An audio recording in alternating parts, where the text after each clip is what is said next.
नमस्कार साथियों, मैं संदीप नोकवाल सभी दर्शकों का HBN 24 न्यूज में एक बार फिर से स्वागत करता हूं। साथियों, HBN 24 न्यूज में हम जो निर्णय लेते हैं, हम एनालिसिस करते हैं सरकार के फैसलों के बारे में कि सरकार कितना परसेंट सही जा रही है, कितना परसेंट पानी में है।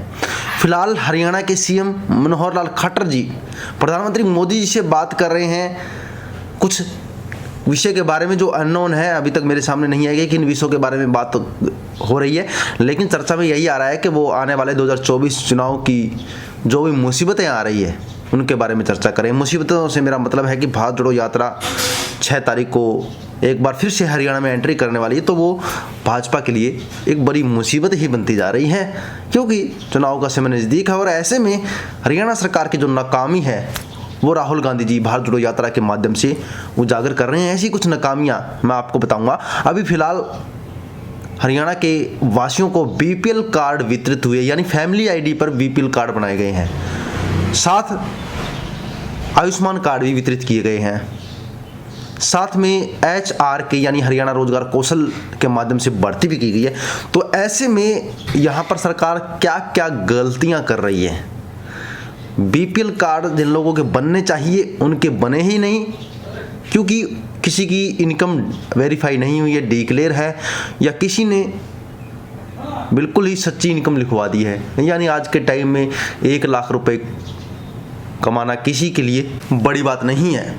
अगर आप 500 रुपये की दिहाड़ी महीने में 20 दिन भी करते हैं तो भी आप महीने का 10,000 रुपये कमा लेते हैं।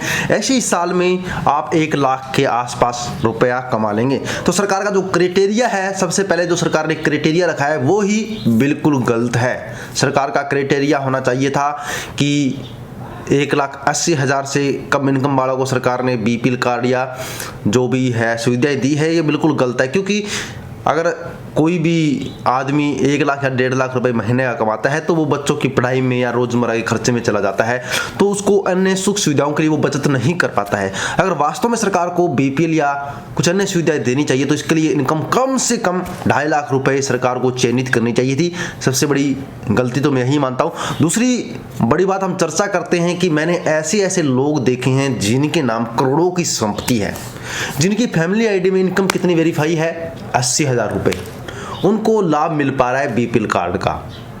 सरकार ऐसे लोगों को चयनित भी नहीं कर पा रही। कुछ लोग मैंने ऐसे भी देखे हैं कि 100 या 200 रुपए देते हैं एडीसी ऑफिस में और अपनी इनकम कम वेरीफाई करा लेते हैं। जी हाँ, जो खेती करते हैं 10 किलो की, 15 किलो की, जिनके नाम जमीन भी है 10-10 किले, जो प्रधानमंत्री मोदी जी की 2-2 हज़ार रुपये की किस्त भी ले रहे हैं, ऐसे लोगों की इनकम 70 से 80,000 रुपये या 90,000 रुपये वेरीफाई कर दी जाती है एडीसी ऑफिस के द्वारा।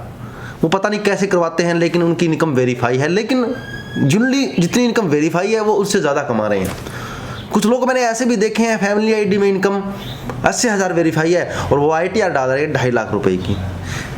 आखिर सरकार ऐसे मामलों पर क्यों ध्यान नहीं दे रही है, क्यों चिन्हित नहीं कर पा रही है? आपका डिपार्टमेंट क्यों किसी बंदे की इनकम कैलकुलेट नहीं कर पा रहा है? क्यों पैन कार्ड का डेटा आप नहीं चेकआउट कर पा रहे हैं? क्यों आप बैंक कार्ड के खातों की ट्रांजैक्शन नहीं देख पा रहे हैं? पैन कार्ड से आप क्यों किसी बंदे की क्रेडिट हिस्ट्री निकाल नहीं पा रहे हैं?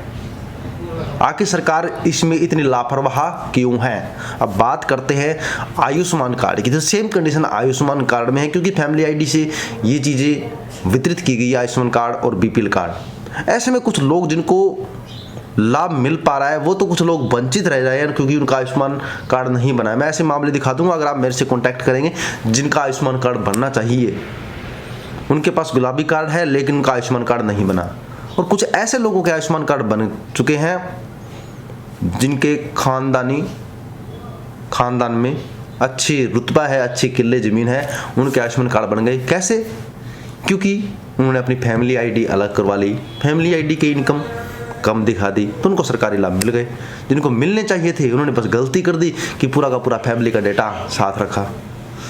तो ऐसे मामलों को सरकार क्यों चिन्हित नहीं कर पा रही है? अब बात करते हैं हरियाणा रोजगार कौशल के बारे में, HRK के बारे में, कि कैसे जो लोग भर्ती हुई है, अगर आप इनकी रिसर्च करेंगे, इनके आंकड़े देखेंगे तो आपको लगभग 90% यानी 90% आंकड़े गलत मिल जाएंगे। क्योंकि रोजगार कौशल की सबसे पहली कंडीशन ये है कि इनकम कम होना चाहिए। तो आप कैंडिडेट देखेंगे जो अभी नौकरी लगे हैं तो उनकी इनकम क्राइटेरिया बिल्कुल मैच नहीं करेगा। उनकी फैमिली आइडियल इनकम आपको शायद 1 लाख रुपए देखने को मिल जाएगी, लेकिन रियलिटी में वो करोड़ों के मालिक होते हैं। अब बात करते हैं दूसरे क्राइटेरिया के बारे में, जहाँ पर सरकार हरियाणा रोजगार कौशल के अंदर गलती कर रही है। जी हाँ, एक्सपीरियंस मांग रही है। कुछ लोग ऐसे ऐसे एक्सपीरियंस लगा देते हैं, रेलेवेंट फील्ड से होते ही नहीं है। किसी के पास बैंकिंग एक्सपीरियंस है, वो रोजगार कौशल में जो है नौकरी कर रहा है क्लर्क की। बैंकिंग और क्लर्क का क्या डिपेंड, यानी एक तरह से एक्सपीरियंस भी गलत लगा रहे हैं। ये चीज़ें भी गलत हो रही है, क्या तो एक्सपीरियंस होना ही नहीं चाहिए। और दूसरी बड़ी बात जो चीज़ें हो रही है वो चीज़ें ये है कि यहाँ पे कुछ कंडीशन लगा दी गई है जिसके कारण लोग वंचित हो रहे हैं। जी हाँ, वंचित मतलब अगर आपके घर में, आपके परिवार में आपके फादर या आपके दादाजी नौकरी में, तो इसमें आपका क्या दोष है? तो आप रोजगार रहेंगे क्या पूरी उम्र? सरकार कह रही है कि इनको नंबर नहीं दिए जाएंगे, उनके इतने नंबर कम हो जाएंगे। किसी घर परिवार सदस्य में नौकरी है तो उनको चांस ही बिल्कुल 1% हो चुके नौकरी लगने के, चाहे वो कच्ची नौकरी हो या पक्की नौकरी हो, रोजगार कौशल की नौकरी हो या परमानेंट जॉब हो। तो क्यों भाई अब आपको बेरोजगारी का ठप्पा लग गया क्या? बहुत सारी गलतियां सरकार कर रही है जो सरकार को सुधारनी चाहिए। इन गलतियों को मैं अवगत नहीं करा रहा है, मेरे साथ साथ इन गलतियों पर विपक्ष भी विधानसभा के अंदर आवाज़ उठाता है, लेकिन वहाँ पर शोर रुतबा कर कर जनता की आंखों पर पट्टियाँ बांध दी जाती हैं। तो यही चीज़ है कि जिनको लाभ मिलना चाहिए उनको लाभ नहीं मिल पा रहा है, जिनको नहीं मिलना चाहिए वो लाभ ले रहे हैं। ऐसी केस अगर आपके पास भी है तो हमारी वीडियो में कमेंट जरूर करें। जुड़े रहिएगा HBN 24 के साथ। जय हिंद।